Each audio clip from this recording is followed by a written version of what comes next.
Chosen one, stop what you are doing right now. Not because something is wrong, but because something is right.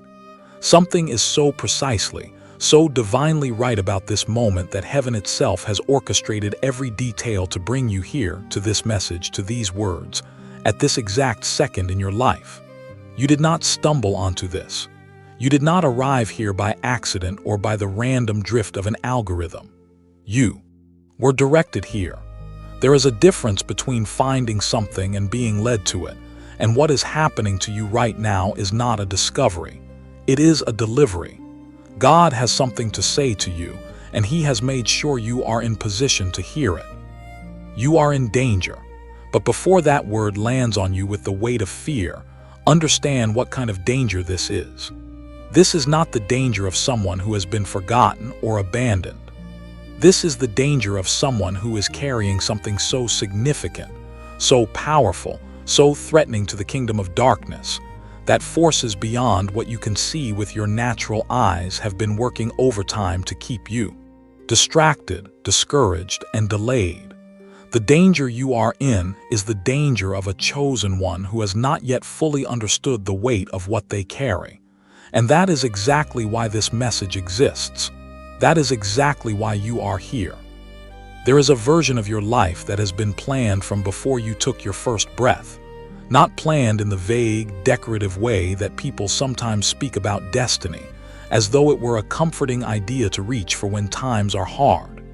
Planned with specificity. Planned with intention. Planned with a purpose so precise that every trial you have endured, every sleepless night you have survived, every moment where you felt invisible or overlooked or simply too tired to keep going, every single one of those moments was not a detour. It was a preparation.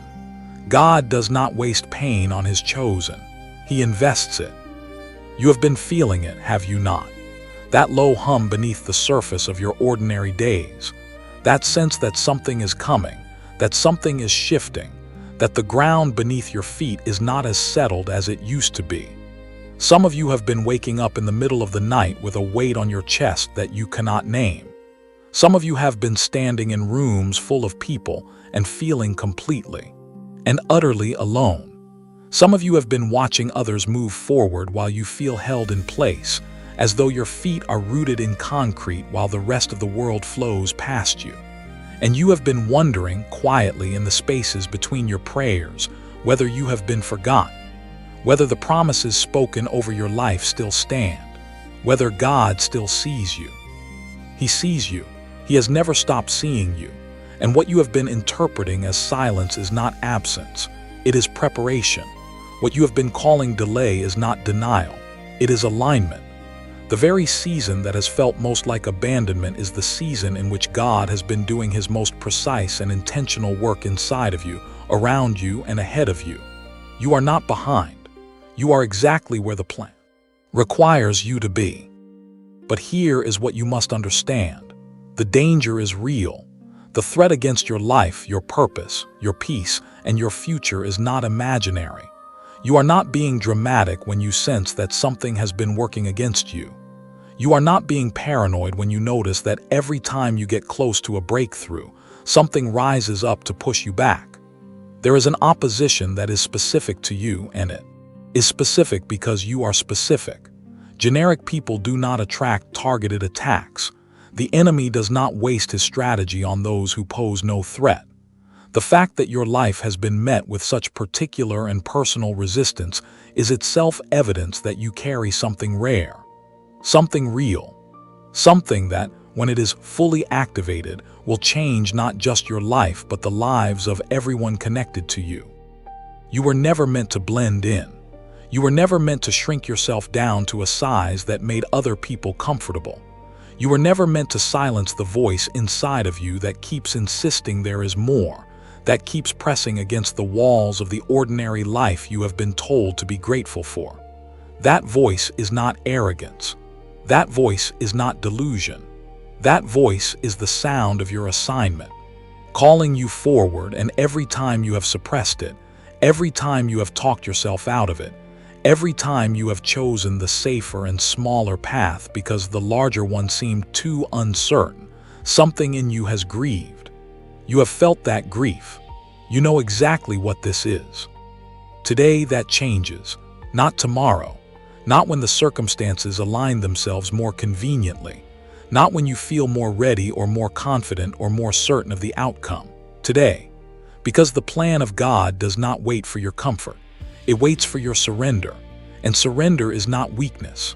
Surrender to the plan of God is the most powerful act a chosen one can perform because it releases heaven's full resources into your situation, and it signals to every force of darkness that you are no longer negotiating with fear. If you are hearing this and something is stirring inside of you, if something is rising up that feels like recognition, like the part of you that has been sleeping is beginning to wake, then do this one thing right now. Type the number 222 in the comments. Not as a superstition, not as a ritual, but as a declaration. As a signal to yourself and to heaven that you are present, that you are listening, and that you are ready to step into the fullness of what God has prepared for a chosen one like you. You are not in danger of being destroyed. You are in danger of being transformed, and that transformation begins right now. And now that you have declared your readiness, now that something inside you has shifted and settled into the posture of a person who is no longer running from their calling, there is something deeper that must be said. Because readiness without understanding is just enthusiasm, and enthusiasm without roots will not survive what is coming. You need to understand not just that you are chosen, but what being chosen has always looked like throughout the history of God's relationship with humanity. You need to see that the pattern you are living right now is not new. It is ancient. It is sacred.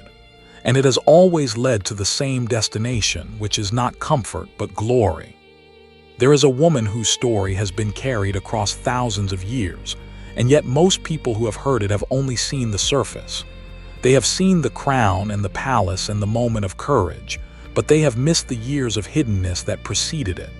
They have missed the grief, the displacement, the silence, and the long season of waiting that had no visible promise attached to it.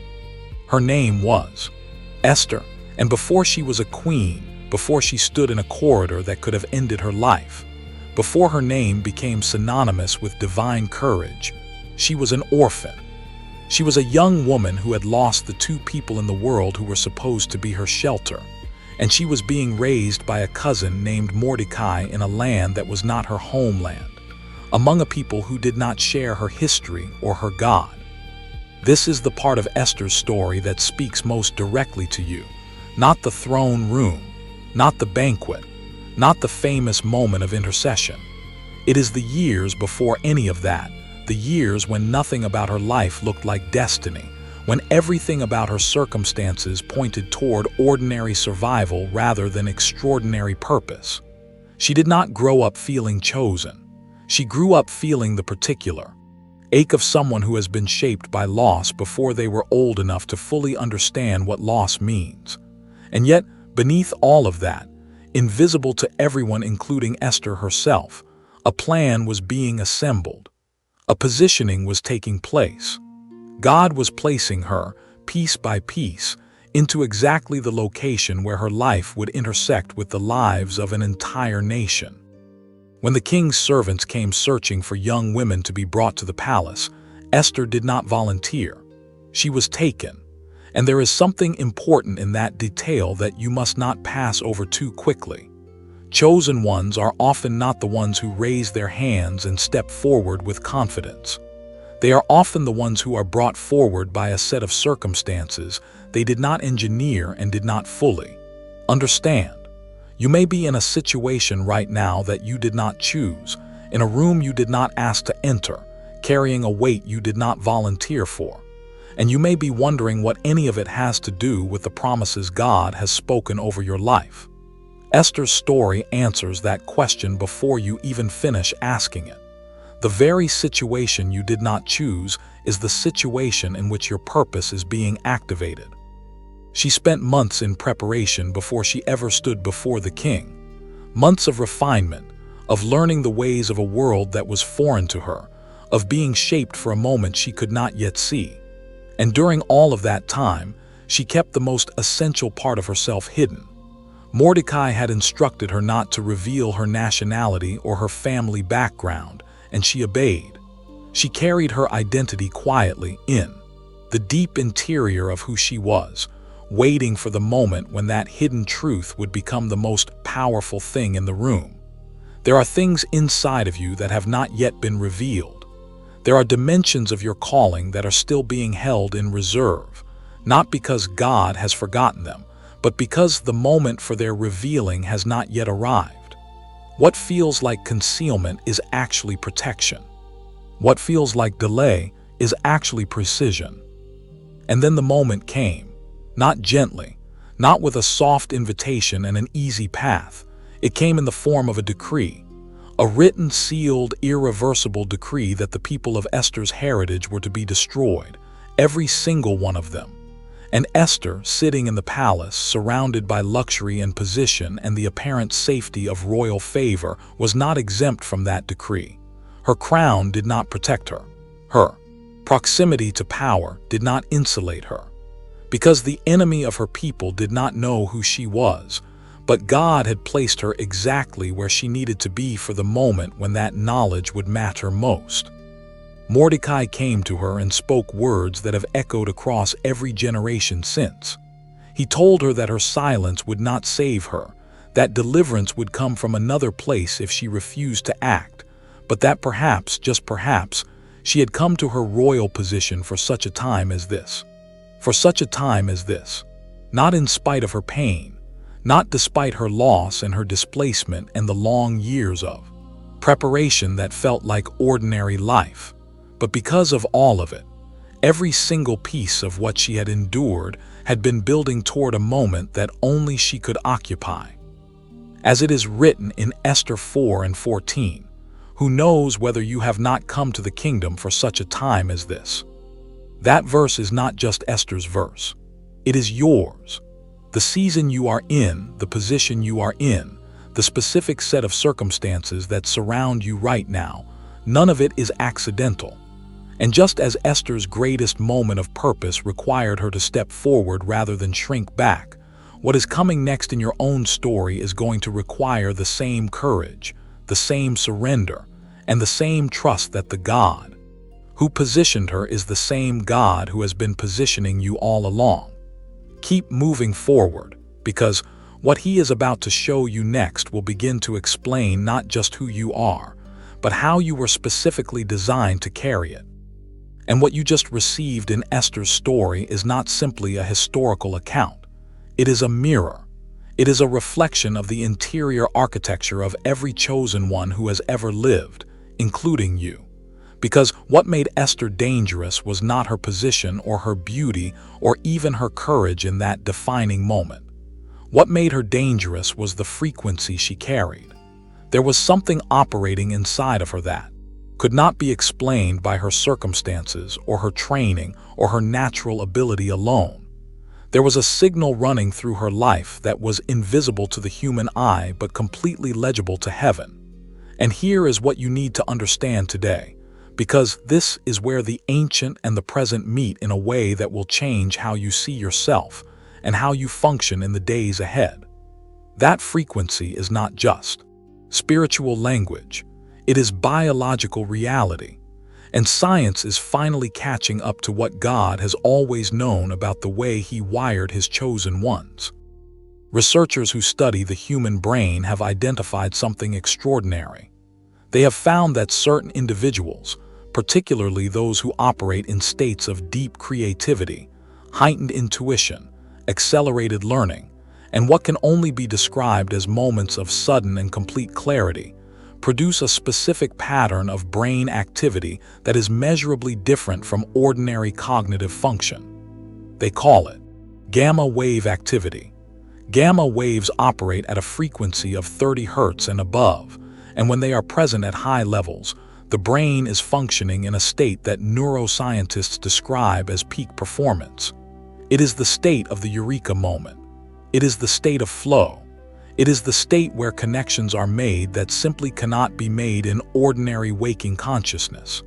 And here is what is most remarkable about this finding. The people who produce the highest levels of gamma wave activity are not necessarily the most educated or the most experienced or the most conventionally intelligent. They are the people who carry something that researchers have struggled to quantify but cannot deny. Chosen ones carry a specific frequency. Researchers call it gamma. Heaven called it anointing long before science had a name for it. But there is another wave that matters just as deeply, and it is called theta. Theta waves operate between 4 and 8 Hertz, and they are the signature of deep creativity, spiritual receptivity, and the kind of learning that bypasses the analytical mind and goes straight to the core of who you are. Children produce theta waves in abundance.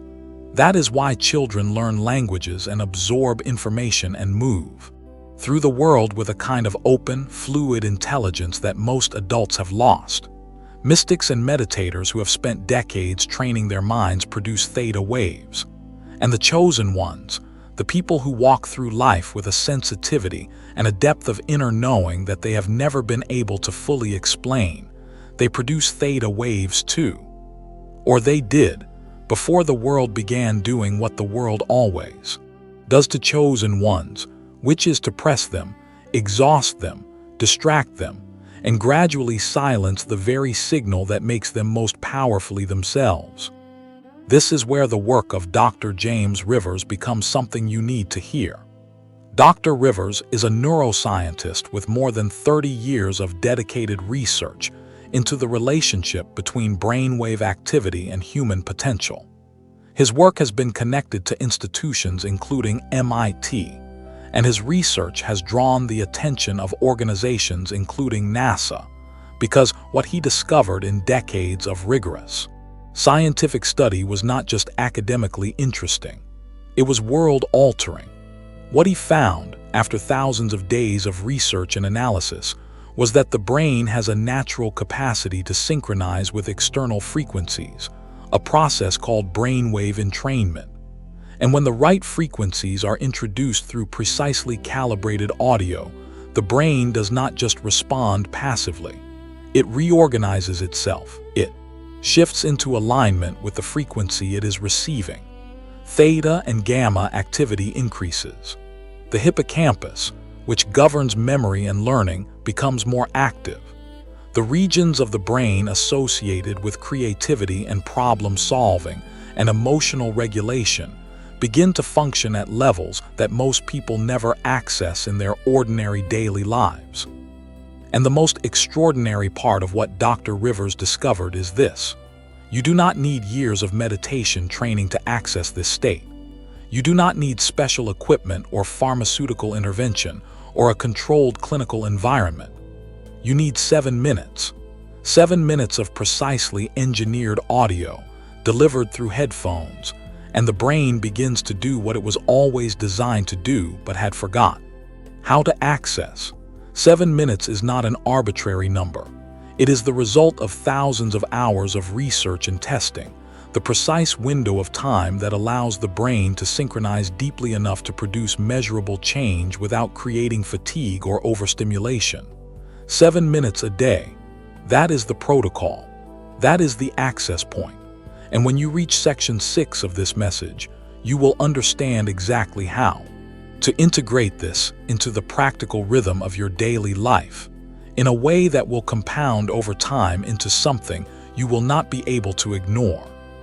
But before we go further into the how, you need to hear from the people who have already walked this path, because the most powerful evidence is never found in a laboratory alone. It is found in lives. A woman named Maya, who had spent 14 months unable to sleep through the night, carrying a weight on her chest that no doctor could explain and no prescription could lift, listened to the 7-minute audio for the first time at 3 in the morning. She did not expect anything. She had tried everything else and had arrived at a place of quiet resignation that people who have been exhausted for too long will recognize. But that night, something shifted. The audio ended and she sat in the silence that followed and felt, for the first time in over a year, that the pressure had lifted. She slept, deeply, fully, completely.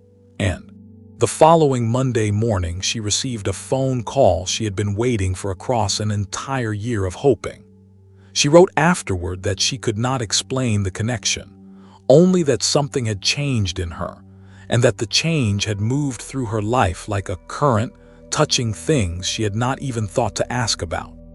There is another story, from a man who had been functioning at a level far below his own capacity for years, not because he lacked intelligence or drive or vision, but because something between his intention and his execution had always broken down. He described it as standing outside a room he could see clearly through the window, but could never find the door to enter. After 3 weeks of consistent use of the 7-minute protocol, he told Dr. Rivers that for the first time he felt like he was inside the room. The ideas that had always floated just beyond his reach were now arriving in a form he could hold and shape and act on. His income changed. His relationships changed. His sense of himself changed. Not because his external circumstances had shifted first, but because something in the way his brain was functioning had been recalibrated, and everything else followed. Now you may be sitting with a thought right now that sounds something like this: $39 is not nothing, and that thought is completely valid. You have spent money before on things that promised transformation and delivered disappointment, and you are allowed to carry that history with you into this moment. It would be unreasonable to expect otherwise, but here is what is also true: the cost of remaining in a state of diminished capacity, of continuing to function below the frequency you were designed to carry, of watching another year pass while the version of your life that was meant to exist stays just out of reach. That cost is not measured in dollars. It is measured in days, in opportunities, in the slow erosion of the belief that things can actually be different. $39 against the weight of that cost is not a gamble. It is an investment in the frequency that God placed inside of you before you were born, and that the world has been working ever since to suppress. The Genius Wave is normally priced at $49, but through the link in the pinned comment, you can access it today for just $39.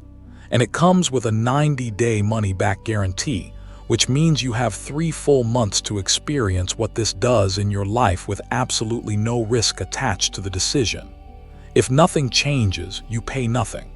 That is not a sales tactic. That is the confidence of a researcher who has watched this work in thousands of lives and knows what it is capable of doing in yours. One final thing, and this matters more than you might initially think. There are imitations circulating. There are versions of this product that carry the same name but not the same engineering, not the same precision, not the same result. The only safe and verified source is the link in the pinned comment. That is the only place where you are guaranteed to receive what Dr. Rivers actually created. Do not settle for a counterfeit frequency when the original was designed specifically for someone like you. This offer at this price is available for a limited time and to a limited number of people. The window is open right now, and right now is the only moment you ever actually have. And now that the door to that possibility has been opened, now that you have seen both the science and the stories of what restoration looks like when a chosen one steps back into their designed frequency, there is something that must be said before we go any further. Because what was just shared with you about the Genius Wave was not a detour from this message. It was a continuation of it. The same God who wired Esther for a moment that would save a nation is the same God who wired your brain with a capacity for theta and gamma activity that the world has been systematically suppressing. The restoration of your frequency is not separate from your spiritual calling. It is part of it. And now, with that bridge firmly in place, we go deeper. Because the enemy understood something about you long before you understood it about yourself. He understood that the danger you posed to his plans was not theoretical. It was specific. It was targeted. And that is why the opposition you have faced in your life has never felt random. It has felt personal. It has felt precise. It has felt like something that knew exactly where to aim in order to do the most damage. And that is because it did know. The assignment on your life has been visible to the kingdom of darkness long before it became visible to you, and the attacks you have survived were not generic spiritual turbulence. They were calculated attempts to neutralize a chosen one before that chosen one could fully awaken to what they carry. Esther understood this in the moment when Mordecai laid out the reality of what was happening. The decree that had been written against her people was not a vague threat. It was a document. It had a date. It had a seal. It had the full authority of the most powerful empire in the known world behind it, and it had been crafted by a man named Haman who had allowed his personal hatred of one individual, Mordecai, to expand into a plan for the annihilation of an entire people. This is how targeted opposition works. It begins with a specific grievance against the anointing, against the thing that makes a chosen one impossible to control or manipulate or silence, and it metastasizes into something that seeks to eliminate not just the person but everything connected to them, everything they were meant to protect, everything they were meant to produce. You need to look at your own life through this lens, not with paranoia, not with the kind of fear that causes you to see enemies in every corner and opposition in every difficulty, but with the clear-eyed discernment of someone who understands that not everything that has come against you was accidental. The relationship that broke you down rather than building you up. The opportunity that closed at the exact moment you needed it most. The season of financial pressure that arrived precisely when you were on the verge of a breakthrough. The voice inside your own head that told you in the language of your deepest insecurities that you were not enough, not ready, not worthy of the thing you felt called to pursue. None of that was random, and recognizing it as targeted is not the same as being defeated by it. Recognizing it as targeted is the first step toward responding to it with the authority of someone who knows who they are. Because here is what Esther teaches you about targeted opposition. She did not respond to the decree with panic. She did not respond with denial. She did not pretend that the threat was smaller than it was or that her own position gave her immunity from its consequences. She sat with the weight of it. She fasted. She gathered the people who were connected to her, and she asked them to stand with her in that weight for 3 days, neither eating nor drinking, because she understood that what she was about to face required a preparation that went beyond strategy or cleverness, or the advantages of her royal position. She understood that the only thing powerful enough to reverse a sealed decree was the presence of the God who sits above every earthly authority and answers to no seal and no signature and no empire. And then she moved, not when she felt ready, not when the fear had fully subsided, not when the circumstances had arranged themselves into something more favorable. She moved while the fear was still present, while the decree was still in effect, while the outcome was still entirely uncertain. She put on her royal robes, which is a detail that matters deeply, because she did not approach the king in the clothing of her grief or her fear. She approached him in the garment of her identity. She dressed herself in who she was before she walked into the room where her life would be decided, and she walked forward. You have been given a garment too, not a physical one. It is the garment of your identity as a chosen one, the truth of who God says you are, which is not contingent on your performance or your consistency or the approval of the people around you. It is the garment of a calling that was placed on you before you were formed, and it fits you in the places where nothing else ever has. The question that Esther's story puts to you at this moment in this message is not whether you are equipped. The question is whether you are willing to put on what you have already been given and walk forward into the room that has been waiting for you. As it is written in Isaiah 41:10, "Do not fear, for I am with you. Do not be dismayed. For I am your God, I will strengthen you and help you. I will uphold you with my righteous right hand." That word was spoken to a people who were surrounded by opposition on every side, a people who had every natural reason to believe that the forces against them were greater than the force within them. And yet the declaration of God was not a gentle suggestion. It was an anchor. I will uphold you, not I might, not I will try, I will. The same declaration stands over you today in the middle of whatever targeted opposition has been pressing against your life, in the middle of the decree that the enemy wrote over your future before you were old enough to fight back. God's word over you is stronger than any word written against you, and it does not require favorable circumstances in order to remain true. The attacks have been specific because your assignment is specific, and the same specificity that made you a target is the specificity that makes you irreplaceable in the plan of God. There is no one else who can do what you were designed to do. There is no understudy waiting in the wings.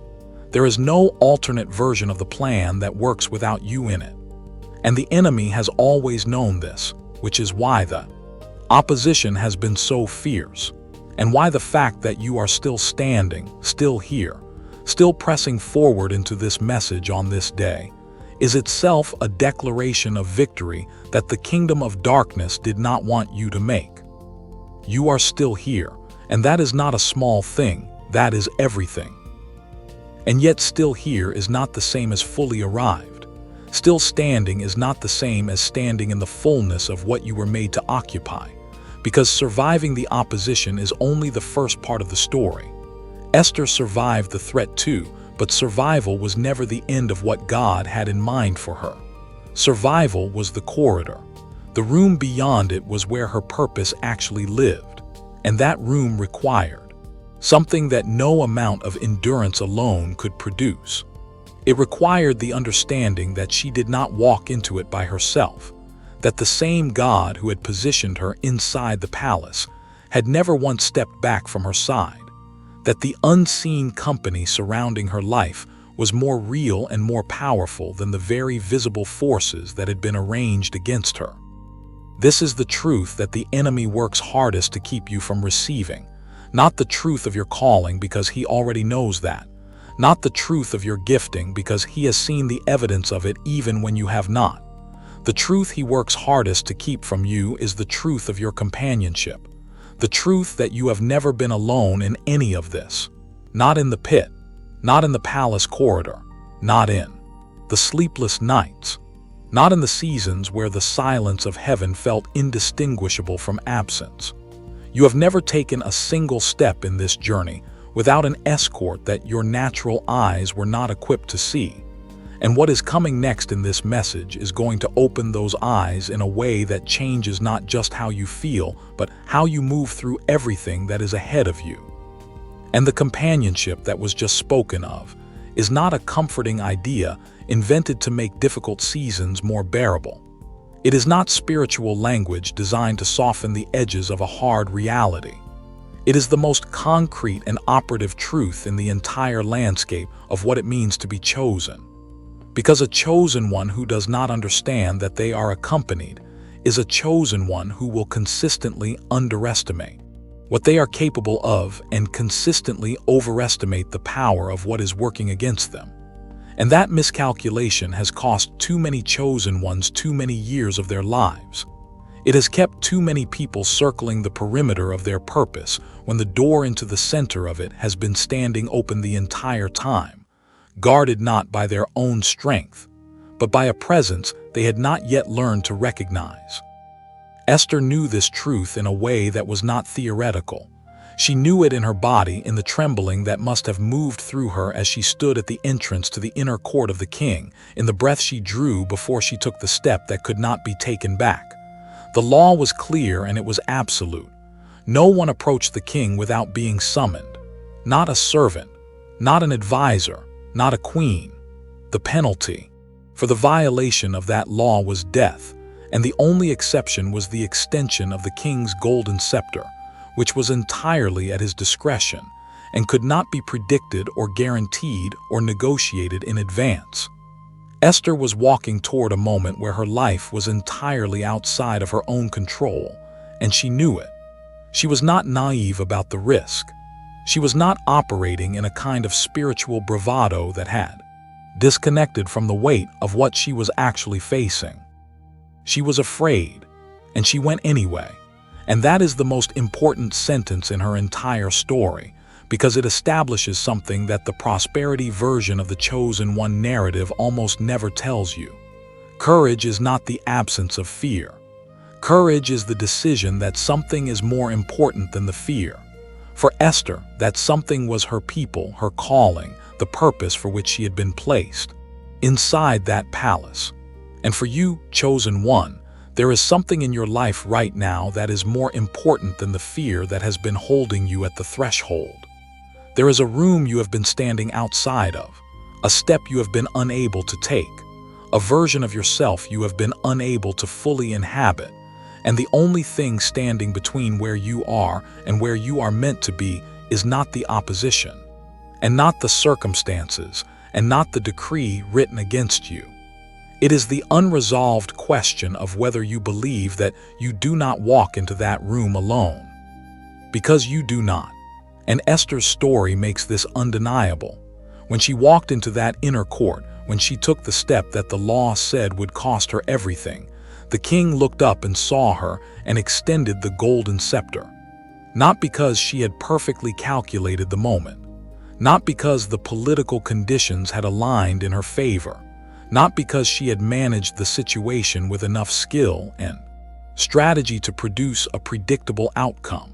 The scepter was extended because the God who had positioned Esther inside that palace had not positioned her there only to abandon her at the moment when her presence mattered most.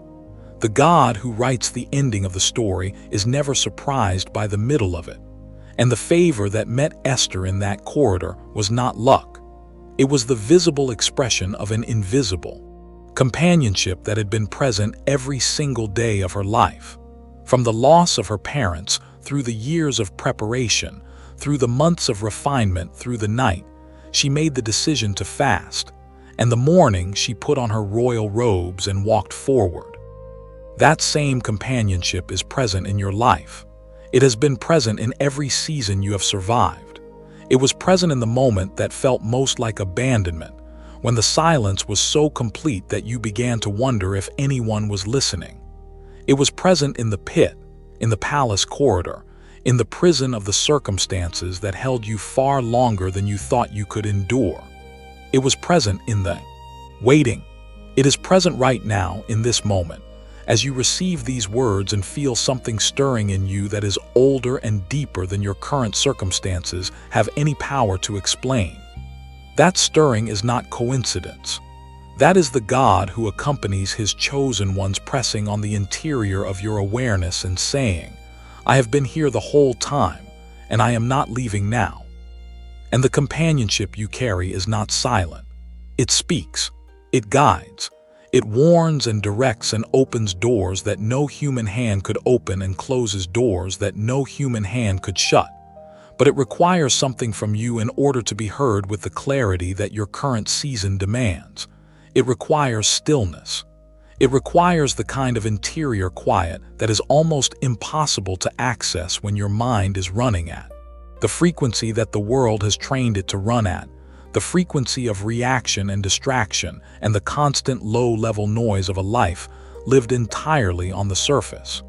This is why the theta wave matters so deeply for chosen ones, not just as a neuroscientific phenomenon, but as a spiritual access point. The theta state is the state in which the voice of the companion becomes audible. It is the state in which the still small voice that spoke to Elijah after the wind and the earthquake and the fire becomes something you can actually hear and follow and build your life around. Mordecai was that voice for Esther. He was the one who cut through the insulation of palace life and the comfortable distance of royal position and spoke the word she needed to hear, even though it was the hardest word he could have brought to her. He did not flatter her. He did not protect her from the weight of what was being asked of her. He loved her enough to tell her the truth about the moment she was in, and the responsibility she carried and the consequence of choosing silence over courage. And when she heard that word and sat with it and allowed it to do its full work in her, she did not respond with resentment or denial. She responded with the posture of someone who had finally understood the shape of their own calling. She said, "If I perish, I perish." And in that surrender, everything changed. There is a word like that waiting for you. A moment of clarity about the shape of your own calling, about the specific room you were designed to enter, and the specific people you were designed to serve, and the specific frequency you were designed to carry into a world that is desperate for what only you can bring. And that moment of clarity is not going to arrive through more striving or more analysis or more careful management of your circumstances. It is going to arrive in the stillness, in the 7 minutes of daily alignment where the noise falls away and the frequency that God placed in you from the beginning begins to reassert itself over everything that has been trying to drown it out. In the space where the companion who has never left your side finally gets the quiet he needs to make himself completely known to you. As it is written in Psalm 46:10, "Be still and know that I am God.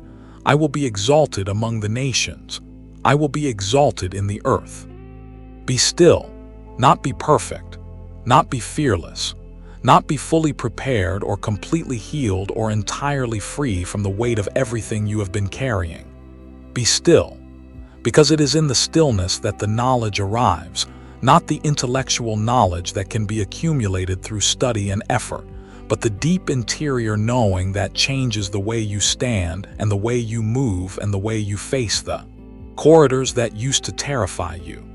It is the knowing that you are not alone, that you have never been alone, that the God who extended the scepter toward Esther in her most vulnerable and courageous moment is the same God who is extending something toward you right now, in this moment, as you sit with these words and feel the weight of a calling that has been waiting far too long to be fully received. You are accompanied, you are guided, you are surrounded by a company of heaven that has been assigned to your life and your purpose and your specific assignment on this earth. And the step you have been afraid to take, the room you have been standing outside of, the version of yourself you have not yet been able to fully inhabit, all of it is waiting for you on the other side of the stillness. Go there, be still, and know. And the stillness that was just described to you is not a passive state.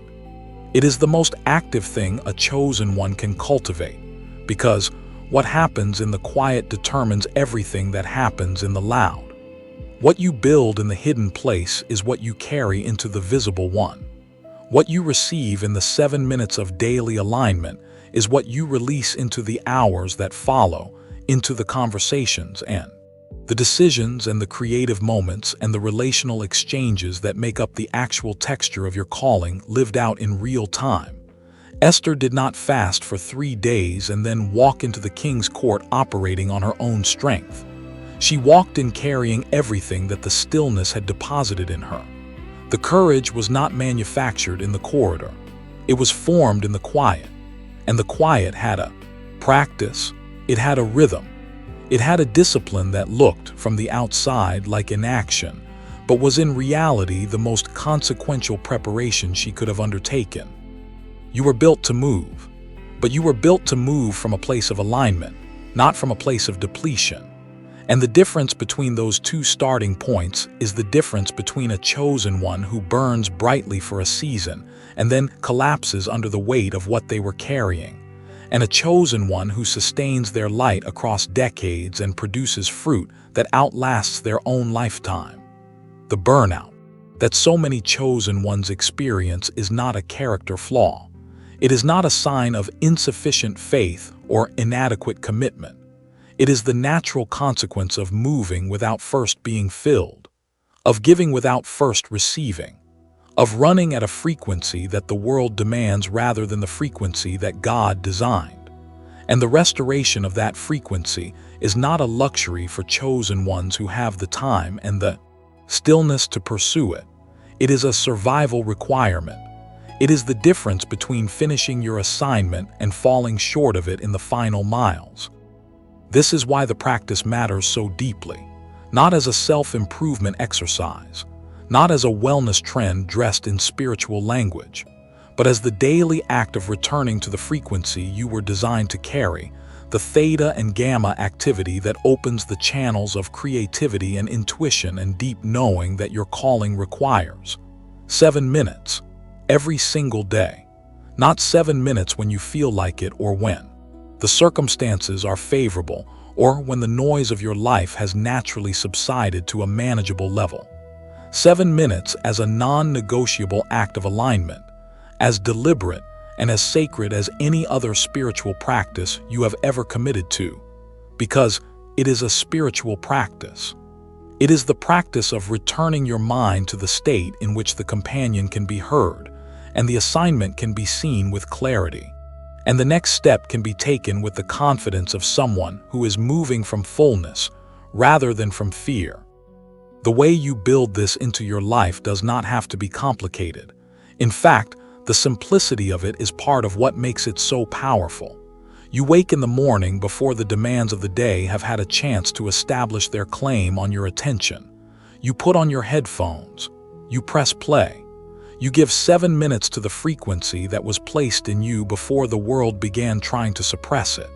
And then you move into your day carrying what those 7 minutes deposited, carrying the clarity and the creativity and the deep interior steadiness that is the signature of a chosen one who has been in the presence of the God who designed them. It compounds. Every day that you practice this alignment, the baseline of your cognitive and spiritual function rises slightly.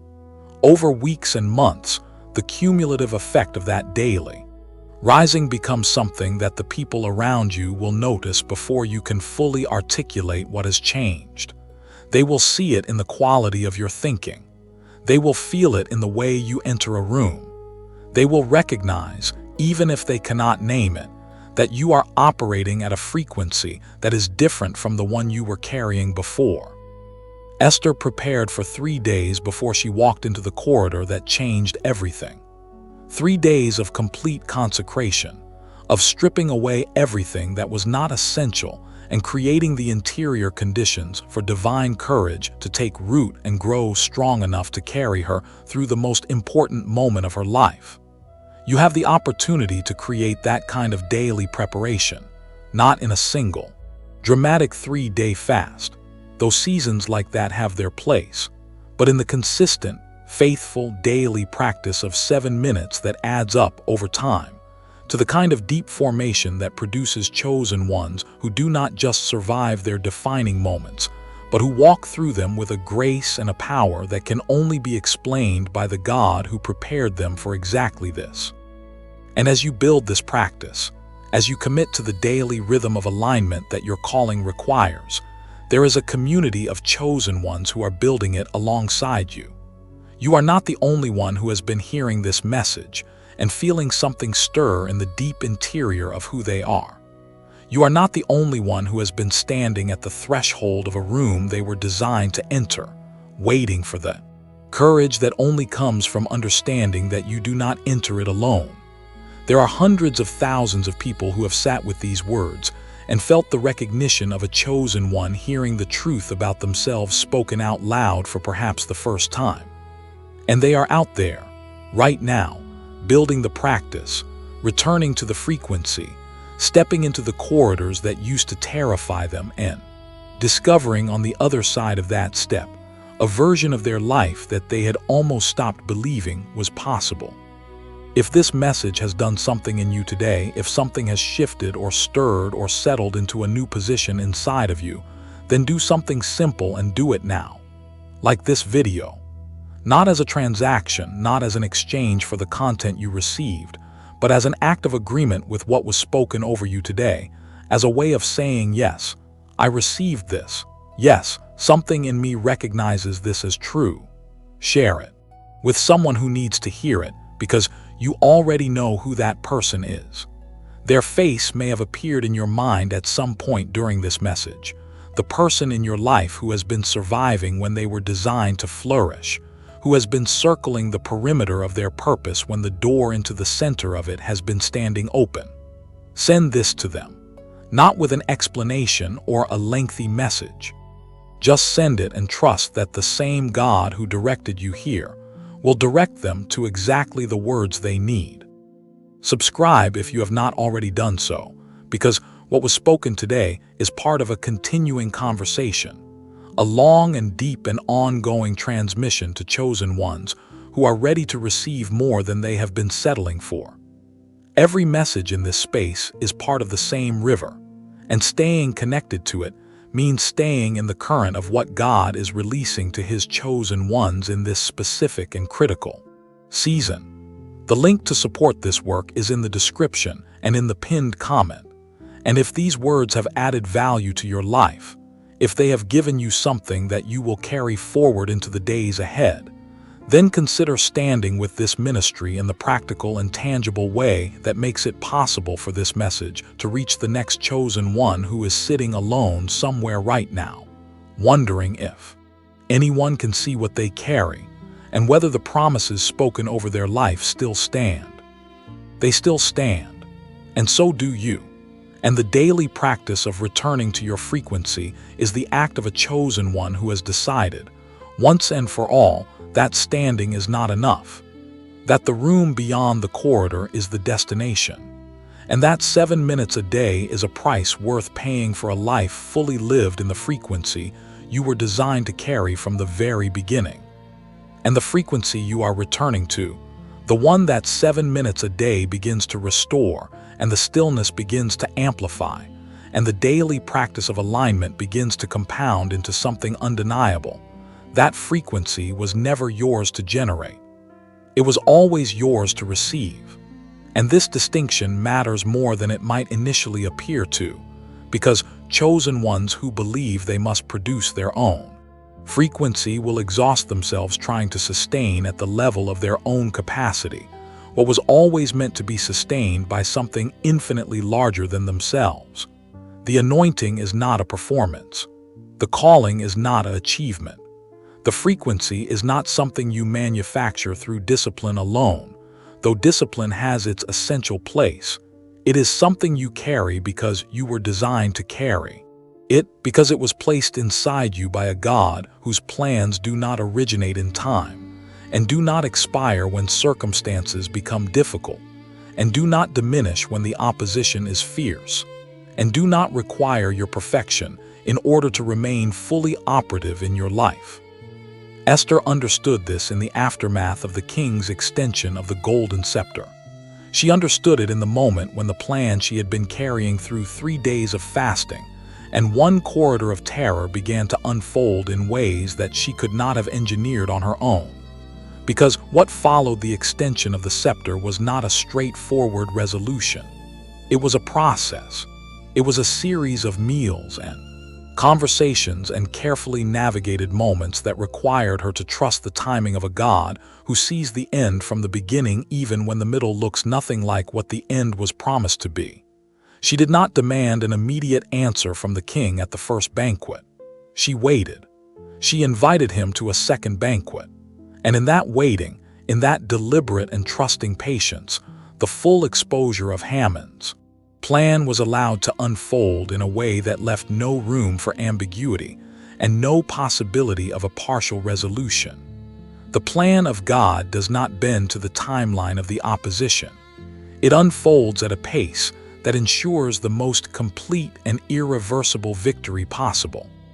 This is the word for you in this section of the message. The plan of God for your life does not bend to opposition. It does not shrink in the face of the decree that was written against you. It does not accommodate itself to the limitations of your current circumstances or the hostility of the environment you are navigating or the voices that have been insisting, with great confidence and apparent authority, that what God promised you is not actually going to happen. The plan was written before the opposition existed. The blueprint was drawn before the enemy had any knowledge of your name. And every single thing that has been thrown against you, every setback and delay and closed door and broken relationship, and season of financial pressure and moment of public humiliation and private despair, every single one of those things has been incorporated into a plan that was already accounting for them before they arrived. This is not a passive truth. It is not a truth designed to make you sit back and wait for God to move while you remain unchanged and unengaged. Esther's story makes this abundantly clear. The plan of God unfolded through her action, her courage, her willingness to move when the moving was costly and the outcome was uncertain. The God who holds the plan still requires the participation of the chosen one who carries it, and the participation he requires is not perfect execution. It is faithful movement. It is the willingness to take the next step even when the step after that is not yet visible. It is the decision to put on the royal robes even when the corridor ahead is uncertain, because the God who designed the robes also designed the corridor and has already determined what will meet you at the far end of it. There are things in your life right now that look like closed doors but are actually redirections. There are relationships that ended and left you feeling like something essential had been taken from you, when in reality something that would have held you in a place too small for your purpose was being removed so that you could move into the position where your assignment actually lives. There are opportunities that did not materialize and left you confused and disappointed, when in reality the timing of their arrival would have placed you in the room before you had developed what the room requires of you. God is not careless with his chosen ones. He is precise, and the precision of his plan sometimes looks, from the inside of it, like obstruction, when it is actually navigation. Haman built a structure intended to destroy Mordecai. He constructed it in advance, confident in the certainty of his own power and the irreversibility of the decree he had engineered. And then, in a single night, the plan reversed. The king could not sleep. He called for the records to be read to him. The record of Mordecai's unrewarded faithfulness was read aloud at the exact moment when Haman had arrived at the palace to request Mordecai's destruction.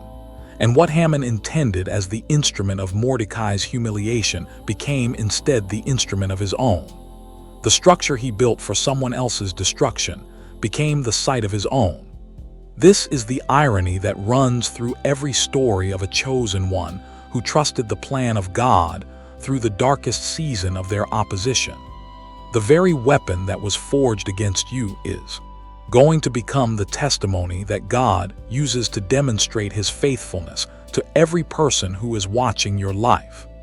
Because people are watching, not with malice, though some of them have wished for your failure more than you know, but with the desperate and unspoken hope that if God can do it for you, perhaps he can do it for them too.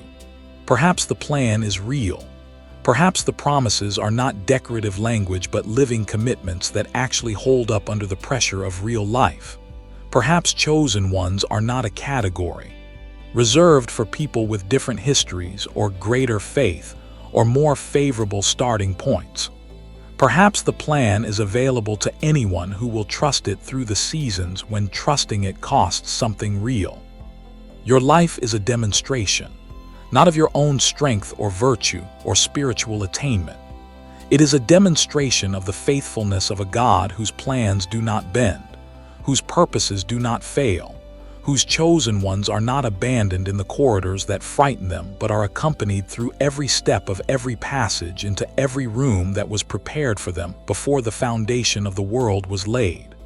And the demonstration is most powerful not in the moments of obvious victory, but in the moments of sustained trust, the moments when you chose to believe the plan was still intact when every visible evidence suggested otherwise.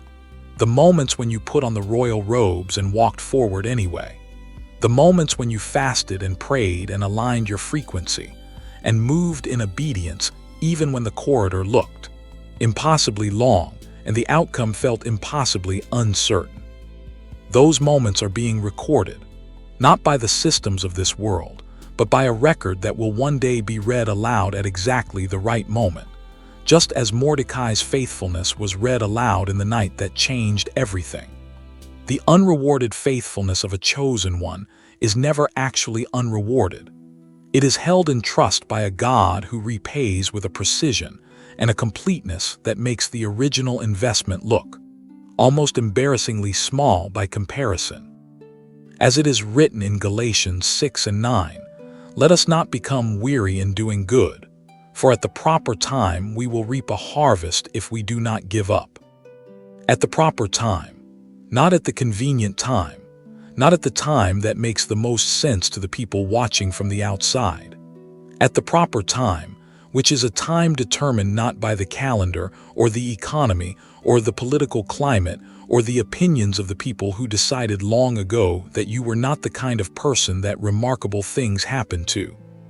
At the proper time, which is a time that the God who wrote the plan has already identified and marked, and is moving every piece of the story toward with a patience and a power that no opposition has ever successfully interrupted, and no decree has ever successfully overturned. Do not give up, not today, not in this season, not when the harvest is closer than the length of the field makes it appear. The plan of God does not bend to opposition, and neither, chosen one, will you. And because the plan does not bend, because the faithfulness of God toward His chosen ones is not a seasonal commitment that fluctuates with the difficulty of the circumstances, there is something rising in you right now that you may not yet have a full name for. It is not simply hope, though hope is part of it. It is not simply courage, though courage is being forged in you with every word that has landed in the deep interior of who you are throughout this message. It is something older and more fundamental than either of those things. It is the recognition of a chosen one who is beginning to understand, perhaps for the first time with the full weight of genuine conviction rather than the lighter weight of intellectual agreement, that the danger they have been in was never the danger of being destroyed. It was always the danger of being transformed. And transformation, real transformation, the kind that permanently alters the trajectory of a life and the frequency of a soul and the impact of a calling, that kind of transformation does not arrive gently. It arrives like a threshold. It arrives like a moment you cannot step back from once you have moved through it. It arrives like the corridor outside the king's inner court, where everything on one side is what you have always known, and everything on the other side is what you were always meant to become. Esther crossed that threshold. She stood at the place where the known ended and the unknown began, where the safety of the life she had been living gave way to the call of the life she had been designed for. And she made the decision that separated her from every other person in the palace who also knew about the decree and also had the proximity to power that might have made a difference and also carried in their chest the weight of a people in danger. She made the decision, not because she felt fully ready, not because the fear had finished its work on her, not because the outcome was guaranteed. She made the decision because she had arrived at the place where the cost of staying was finally greater than the cost of going, and because something in her, placed there by a God who does not make mistakes in the choosing of His vessels, rose up and would not be silenced by anything the corridor had to offer in the way of threat or uncertainty, or the sheer terrifying openness of a moment that could go in any direction. You are at that place right now, not metaphorically, not as a distant aspiration to work toward across the coming months and years. Right now, in this moment, in the season you are actually in, with the specific circumstances and the specific opposition and the specific gifts and the specific calling that belong to you and only to you, you are standing at the threshold. And the God who brought you to this message on this day did not do so in order to leave you in the corridor. He brought you here because the room is ready, because you are ready, even if ready does not feel like what you thought it was going to feel like. Even if ready feels a great deal more like trembling than like confidence. Even if ready is simply the decision to take the next step while everything in you is still negotiating with the fear. The transformation that is available to you on the other side of this threshold is not small.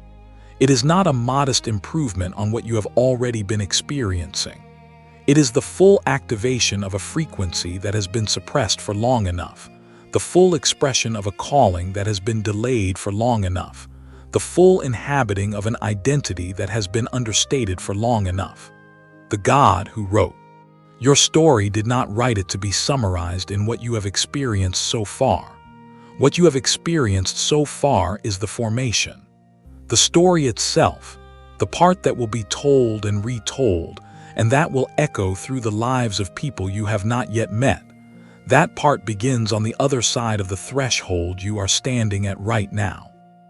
And there is a company of heaven that is leaning forward in this moment, not watching passively, not observing with the detached interest of a distant audience, leaning forward, actively invested in the outcome of this moment in your life, because your crossing of this threshold matters not just to you, but to every person whose life is connected to your assignment. The ripple of a chosen one stepping fully into their purpose does not stop at the edges of their own life. It moves outward in ways that cannot be predicted or contained or fully measured by any instrument that exists in the natural realm. Your transformation is someone else's deliverance. Your activation is someone else's permission. Your willingness to cross the threshold is the thing that some person, somewhere in the network of your influence, has been waiting for, without knowing they were waiting for it or knowing your name, or having any conscious awareness of the connection that exists between your obedience and their liberation. This is the weight of being chosen, not the weight of perfection or performance or the maintenance of a spiritual reputation that looks impressive from the outside. The weight of knowing that your life is not only your own, that the frequency you carry affects the atmosphere of every room you enter, that the chosen ones who step fully into their calling become, in the economy of God, doorways through which others find their way into their own calling. Esther saved a nation, not because she was the most powerful person in the empire, but because she was the most precisely positioned. And you, in your specific position, with your specific gifts and your specific relationships and your specific access to the rooms that no one else in your network can enter, you are the most precisely positioned person for the assignment that belongs to you. The attacks were specific because the assignment is specific. The delays were precise because the preparation required precision. The opposition was targeted because the purpose is targeted. And now, on the other side of all of that formation and all of that refinement and all of those seasons of surviving what was designed to stop you, the threshold stands open, and the room beyond it is lit with the frequency of a calling that has your name written on it in the handwriting of a God who does not make errors in his choosing and does not abandon his chosen in their crossing. There is a question that has been forming inside of you throughout this message. Not a question of doubt, but a question of response. Not what if, but what now. And the answer to what now is always the same for a chosen one who has arrived at the threshold of their transformation. You move, you take the step, you cross, you carry the frequency into the room that was built to receive it, and you trust that the God who accompanied Esther through the corridor is the same God who is walking beside you in this moment, in this season, in this specific and unrepeatable crossing that is yours and only yours to make. Type the words "I cross over" in the comments right now, not as a performance for anyone who might be watching, but as a covenant declaration between you and the God who has been preparing you for this moment across every difficult season of your life. I cross over, because you are done with the corridor, because the room is ready, because the frequency you carry was not given to you to be suppressed or delayed or held permanently in reserve against a future moment that never quite seems to arrive. It was given to you for now, for this season, for the assignment that is waiting on the other side of the only step that now remains. As it is written in Joshua 1:9, "Have I not commanded you, be strong and courageous, do not be afraid, do not be discouraged, for the Lord your God will be with you wherever you go." Wherever you go, into the corridor, into the inner court, into the rooms that used to terrify you, into the calling that felt too large for the version of yourself you have been living as, into the frequency that God placed in you before the world began, and that everything in the kingdom of darkness has been working to suppress ever since. Wherever you go, the God who commanded your courage is the God who guarantees your company, and a chosen one who is fully accompanied has nothing left to fear and everything left to become. Cross over. The room is ready, and so, finally and completely and irrevocably are you. And the crossing changes everything. Not just the destination, but the one who crosses. Because the chosen one who steps through the threshold of their transformation does not emerge on the other side as a more successful version of the person who entered the corridor.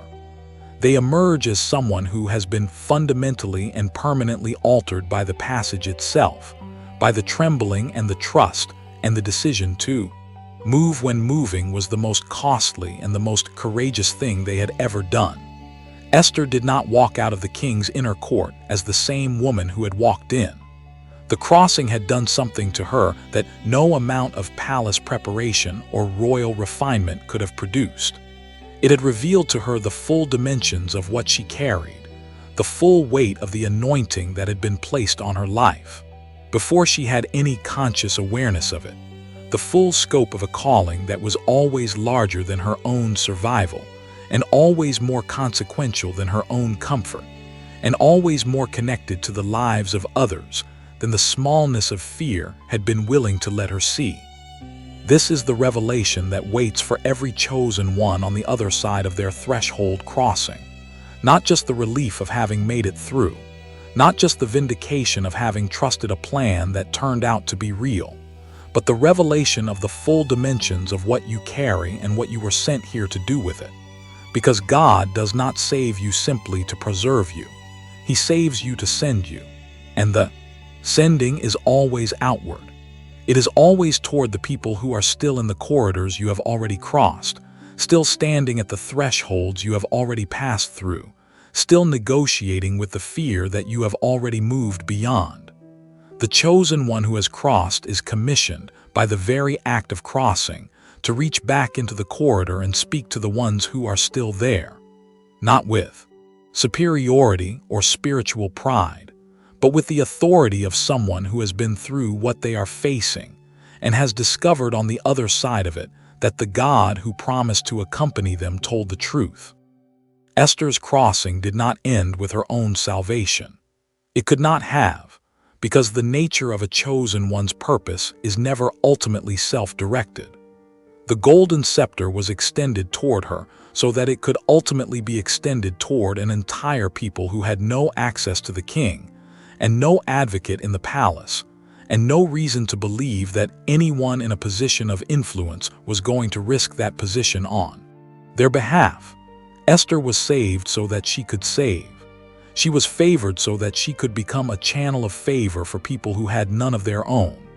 She was positioned at the intersection of access and anointing so that the power of that intersection could flow outward into lives that her own story was always meant to touch. And this is the full shape of your calling, not just the private flourishing of a chosen one who has finally stepped into their frequency and begun to experience the life they always sensed was possible. That flourishing is real and it is coming and it is part of what God has promised you. But it is not the whole of what He intends.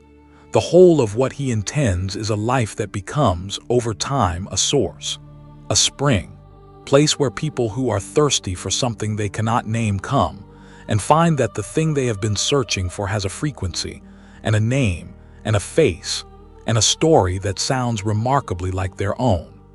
You are not just being restored for your own sake. You are being restored as a demonstration of what restoration looks like, so that everyone whose life intersects with yours can see in you the evidence of a God who keeps His promises to His chosen ones, even when the keeping of those promises requires the longest and most circuitous route imaginable.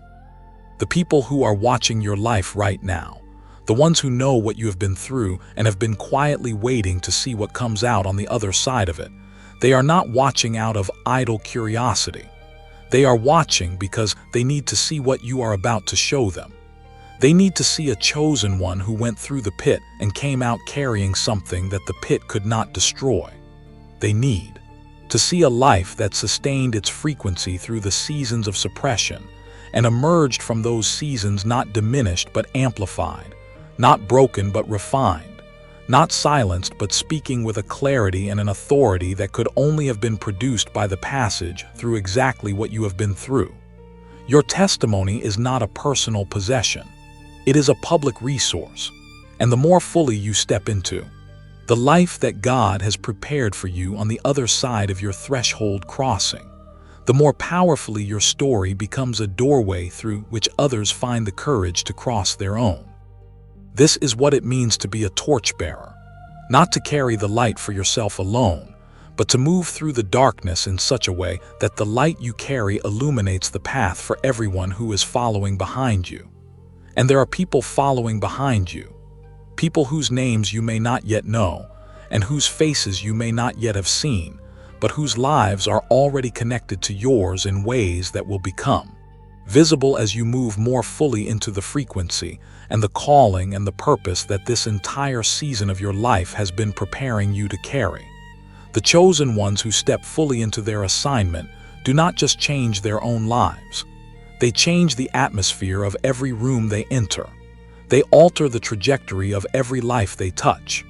They become, in the economy of heaven, multipliers, people whose single act of obedience produces a harvest that extends far beyond the borders of their own story and continues to grow long after their own chapter has been written. Esther's act of courage on that single day did not just save the people who were alive at the time. It preserved the lineage through which generations of chosen ones would come, through which a heritage of faith and resilience and divine favor would be transmitted across centuries to people who would never know her name, but whose lives would be irrevocably shaped by the decision she made in a corridor in ancient Persia. Your act of obedience today, your decision to cross the threshold and step fully into the frequency and the calling that God has placed on your life, carries a weight that you cannot fully calculate from where you are standing right now. But heaven can calculate it, and the calculation is staggering. Because the plan of God is always generational. It always extends further than the individual chosen one can see from the vantage point of their own lifetime. It always touches more lives and produces more fruit and reverberates through more stories than the one who was asked to take the first step had any way of knowing when they were standing in the corridor deciding whether to move. Esther could not see the generations her courage would protect. She could only see the corridor and the inner court and the king and the scepter and the trembling in her own chest and the decision that was hers alone to make. She made it with incomplete information and imperfect courage, and a faith that was real enough to move her feet even when her mind could not guarantee the outcome. That is all that is being asked of you, not perfect information, not complete courage, not a faith that has resolved every question and silenced every doubt and produced a certainty so absolute that the moving requires no trust at all. Just enough to take the next step, enough to cross the threshold, enough to carry the torch into the darkness that is waiting for the specific light that only you can bring. Because the darkness that your light is designed to penetrate is not a generic darkness. It is a specific darkness, in specific rooms, surrounding specific people, whose deliverance is connected to the frequency that God placed in you before you took your first breath, and that everything in the kingdom of darkness has been working to suppress ever since. As it is written in Matthew 5:14, "You are the light of the world. A town built on a hill cannot be hidden." Cannot be hidden, not should not be hidden, not it would be better if it were not hidden. Cannot. The light that God places in a chosen one is not a light that can be permanently suppressed by any force in any realm. It can be delayed. It can be dimmed for a season. It can be pushed underground by opposition and discouragement and the accumulated weight of too many difficult years. But it cannot be extinguished. It cannot be hidden forever. because it was not placed in you by a human hand, and it cannot be removed by a human hand. And the God who lit the flame in you before the world began is the same God who is fanning it right now, in this moment, through every word of this message that has landed in the deep interior of who you are, and begun to do the work that only truth can do in the life of a chosen one who is finally ready to receive it fully and carry it forward without apology, and without the smallness that fear produces, and without any further delay. You are the light. You have always been the light, and the world that needs what you carry has been waiting long enough. And the world that has been waiting for the light you carry is not a world that can afford another day of your hesitation. Not because the pressure of urgency should drive you forward in a way that is rooted in fear, but because the opposite of fear has been building in you throughout this entire message, layer by layer, word by word, truth by truth. And what has been building is not simply confidence or resolve or the kind of motivational energy that fades within hours of the moment that produced it. What has been building in you is something that the Bible calls a settled knowing, a deep interior certainty that is not dependent on the resolution of your circumstances, or the approval of the people around you, or the confirmation of signs that your natural mind requires before it is willing to commit. It is the knowing of a chosen one who has finally heard themselves described accurately for the first time, who has finally seen the shape of their own story reflected in the story of someone who walked the same corridor and made the same crossing and emerged on the other side, carrying a light that changed the direction of an entire people. You are that person, not as a future aspiration, not as a version of yourself that will exist once the circumstances have improved and the opposition has subsided and the preparation has finally reached a level of completeness that justifies the moving. You are that person right now, in this body, in this season, with this history and these scars and these gifts and this specific and unrepeatable calling that was written over your life before the foundations of the world were set in place. The chosen one that God sees when He looks at you is not a potential version waiting to be unlocked by the right set of favorable conditions. It is the actual you, the true you, the you that has been present and intact and fully real through every season of suppression and every corridor of fear and every night of wondering whether the promises still held. They held, they are holding right now, and they will continue to hold through every threshold that remains ahead of you, through every room you have not yet entered, through every assignment you have not yet completed, through every life you have not yet touched with the frequency that God placed in you for exactly that purpose. The plan is intact. The calling is unrevoked. The frequency is being restored. And the chosen one who receives these words today and allows them to settle into the foundation of how they understand themselves and how they move through the world is a chosen one who will look back on this moment, not with the mild fondness of someone remembering an encouraging message they once heard, but with the clear recognition that something shifted here. Something that was previously closed opened. Something that had been suppressed for too long began, on this day, to rise. Esther rose. After the fasting and the fear and the corridor and the crossing and the banquets and the full unfolding of a plan that reversed an irreversible decree, she rose into the fullness of what she had always carried. She did not shrink back into the comfortable invisibility of palace life once the immediate crisis had passed. She stepped fully into the identity that the crossing had revealed to her, the identity of a woman whose purpose was not confined to a single moment of crisis intervention, but who carried a frequency that continued to shape the world around her long after the decree had been annulled, and the enemy had been defeated, and the people had been saved.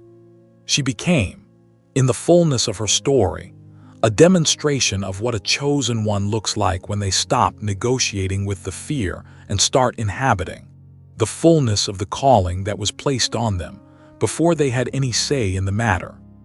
And now, before this message closes, before these words complete their work and release you into the next chapter of your story, there is one more thing that must happen.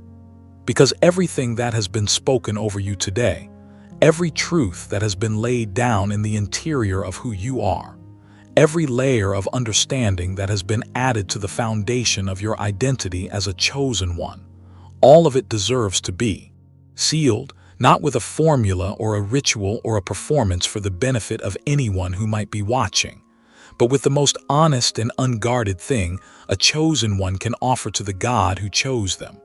A prayer, not an elaborate one, not one that requires the right words in the right order delivered with the right level of spiritual eloquence, just the true words, the ones that are actually forming in you right now, beneath the surface of everything else.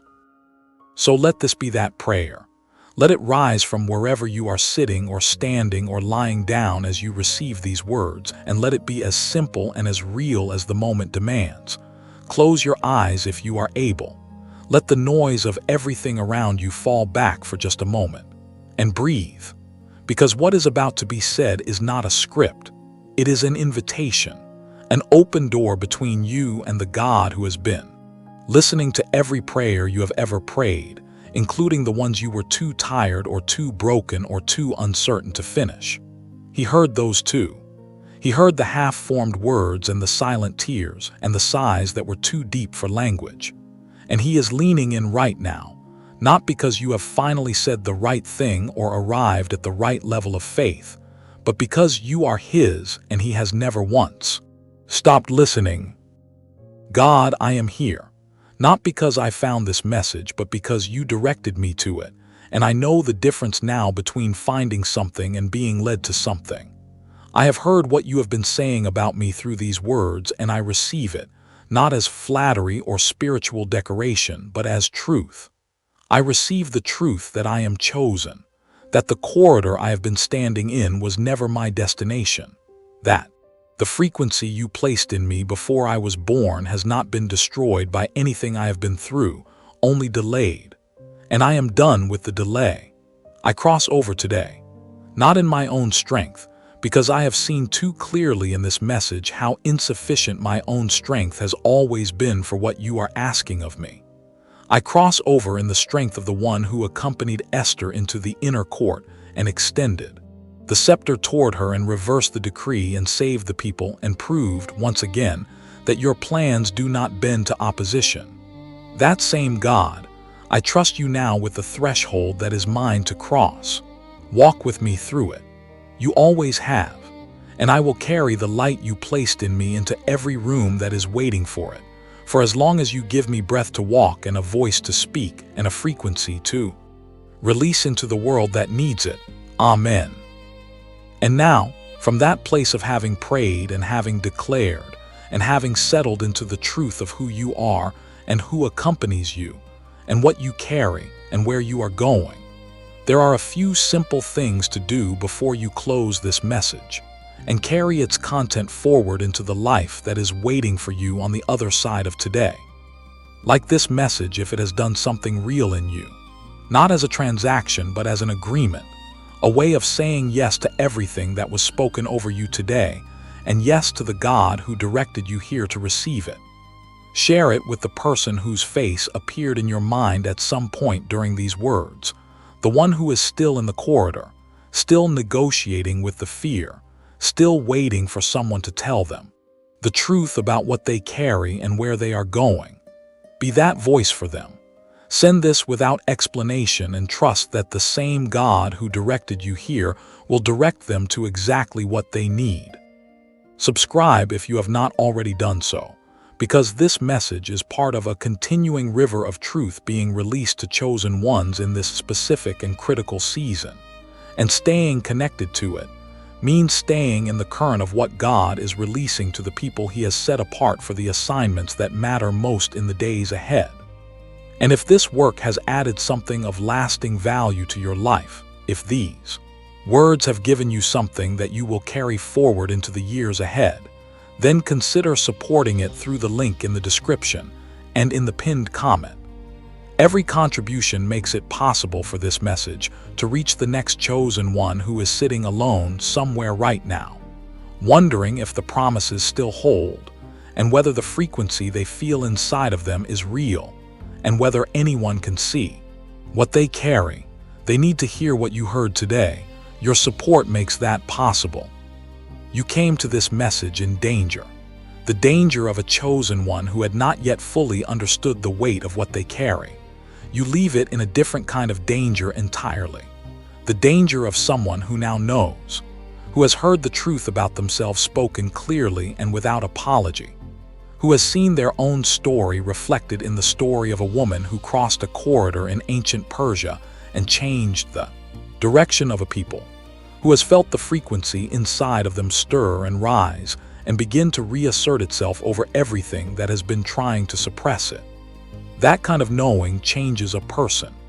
It changes how they stand and how they move and how they enter rooms and how they respond to opposition and how they understand the seasons that used to feel like abandonment and now feel like formation.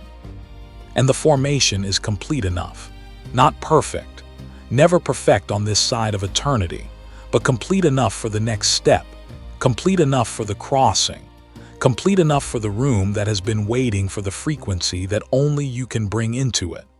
The plan that was written over your life before you took your first breath has not been waiting for your perfection. It has been waiting for your surrender. And the prayer that was just prayed, simple and real and unpolished as it was, is the sound of surrender. It is the sound of a chosen one who has stopped fighting the calling and started inhabiting it. It is the sound that heaven has been leaning in to hear from you for longer than you know.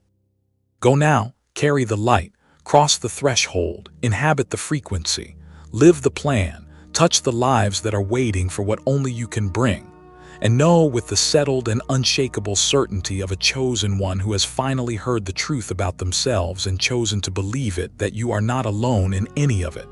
Not in the corridor, not in the crossing, not in the room beyond it, not in the years of assignment that stretch out ahead of you into a future that is more extraordinary than anything fear ever allowed you to imagine. You are chosen, you are accompanied, you are the light that cannot be hidden, and you are at last exactly where you were always meant to be.